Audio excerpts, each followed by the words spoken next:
Hello दोस्तों, फिर एक बार आ चुका हूँ मैं एक नया ब्लॉग लेके। आज के ब्लॉग में मैं कुछ नहीं करूँगा, मैं बस ऑटो में सो रहूँगा।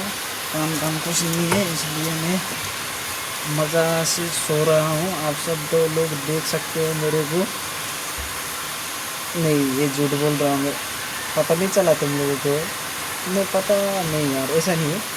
आया था मैं सुबह, लेकिन आज होने के लिए तो ऐसे छुट्टी थी। फिर फोन फोन गरेर बोलाउनु भयो। केही छैन, अब फोन गरेर बोलाएपछि त आउनै पऱ्यो। अब काम गर्ने मान्छे होइन, काम नगरे हुँदैन। नआएपछि भोलिबाट भाइ त नआइस् भनिदियो भने भइहाल्यो त। त्योभन्दा त आउनु पऱ्यो होइन। अब काम त्यति धेरै थिएन। अब बिहानदेखि मैले 2 गाडी बनाएँ।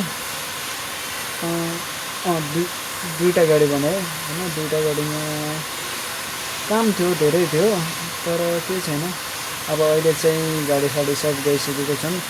म अटोमा आराम गर्दैछु, त्यही हो होइन।